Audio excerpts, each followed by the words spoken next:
monastery, and there is a very innovative practice happening, which is a combination between a cacao ceremony and a yoga session, which will last about 3 hours today. So let's go take a sneak peek.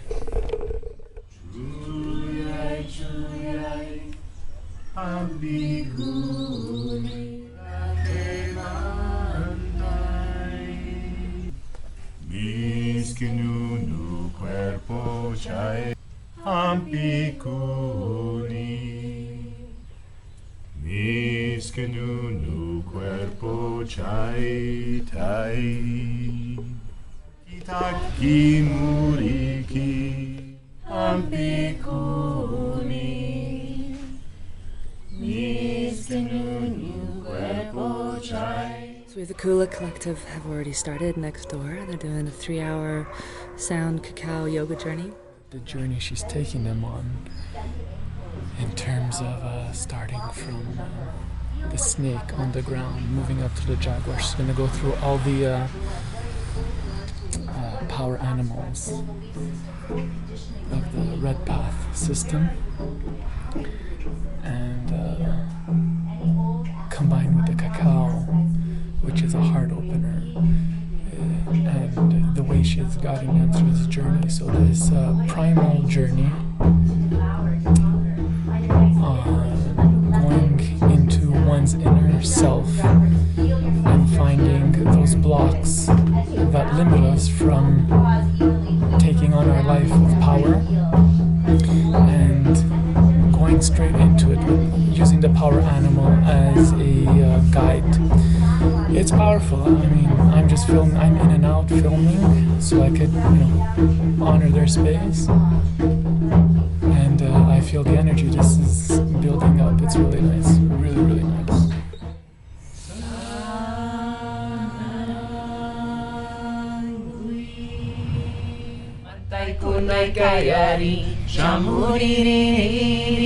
Curai, curai, cuerpecito, limpiar en espirituito. Curai, curai, alma y sitaini. Mantai, kunai, kayari. Shamuririri, poderosa mantaini. Let the whole body now take part. Let the head, the neck, the shoulders, the hands. Press your hands into the earth. Feel your serpentine belly lift up off of her. Lift up a little bit more as you inhale. Take a nice deep cleansing breath here. And then exhale again, let it out with the hips. So I'm here with CJ and Kobe of the Kula Collective, is that it? That's right. Maybe you want to tell us a bit about what you do? Well, the Kula Collective is a collective of friends and family that we've brought together, and each person has different offerings, but it always revolves around spiritually based retreats and yoga teacher trainings. Those are kind of like our two big offerings. And we offer them in Mexico, Colombia, Peru, Guatemala, Bali, all around the world. In addition to that, we offer cacao ceremonies. We've been studying for many years with our teachers in Peru, learning the Icaros of the jungle. So these are all offerings that we bring to the table to share with our community. Yeah, I like a lot of what you guys do is you bring together the shamanic piece. It sounds like the Red Road with yoga and the sacred chant of the Icaros. Yes, you want to tell me? Take a nice deep breath in. As you inhale, lift up a little bit further.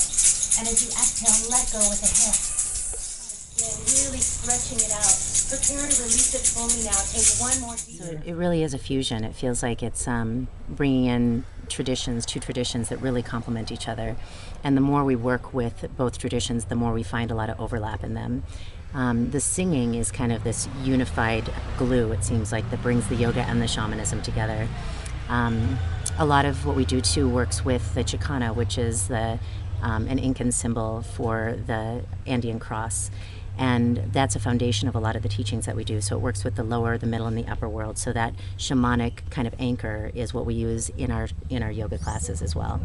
So it's a neat way to be able to give people an experience that is holistic, it's physical, it's spiritual, and then they get to journey at the end too, either into one of the upper worlds, lower worlds, or middle worlds.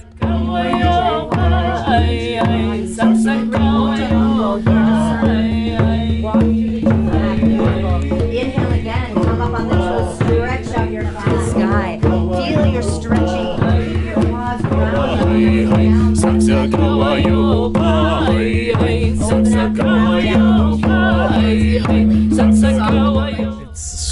powerful. I mean, I felt it when I was just watching it.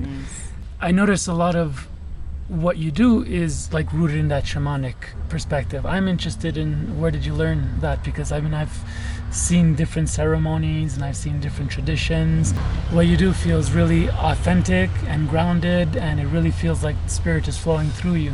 My initial understanding of shamanism really came from Kobe's roots. So when we came together, I had come from a yogic background, and so when we came together, he introduced me to his background of shamanism and brought me to his teachers in Peru. And so I feel like that's really filtered into the work that we do. And it is really authentic because it's nothing else that anyone has really taught us. It's really taking in what we resonate with and letting it come together in its own way. And as you inhale, shift your weight forward.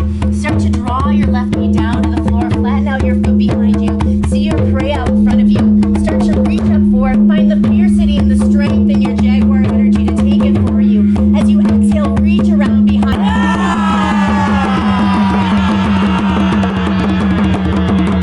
Yeah! It shows us how to walk through the jungle and to let the light of our heart guide the way through the darkness. With great love, with great gratitude. And so it's not mine, it's not our teachers, it's not his. It's it just really is a collective of spirit coming in and offering something different every time. So it's an expression, really. It's like really live.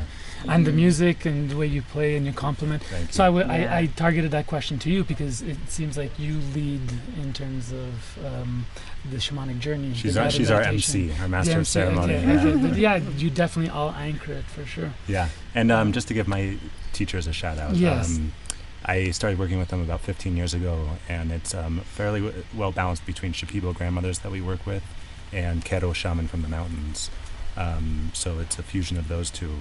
And then I moved a few years ago to Mexico, so we got to start working more with the Temazcal shaman of the Lakota tribes. Wow, so it's really just one big fusion, and the more we work with each tradition, the more we find that they're all the same tradition. It's all one road. Absolutely. It's all love. Tell me the levels and what is that called?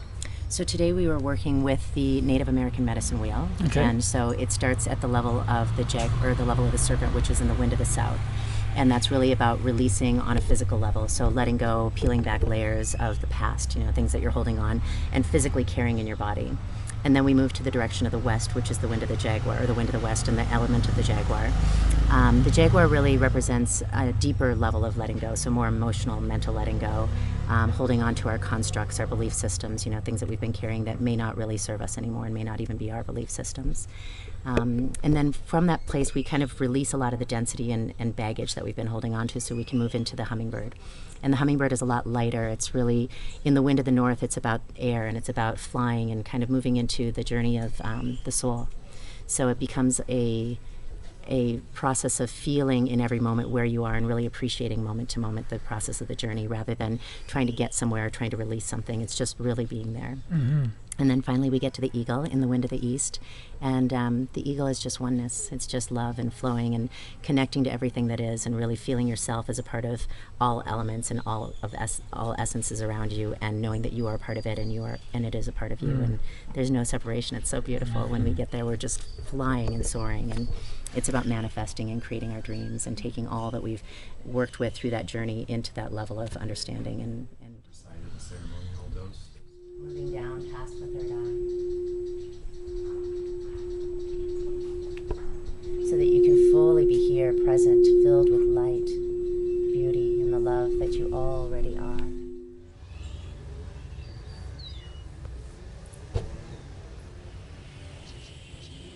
Well, thank you guys for sharing and being part of the sanctuary. Thank you. And taking a moment to talk to me. Yeah, thank you. Pleasure. Mwah.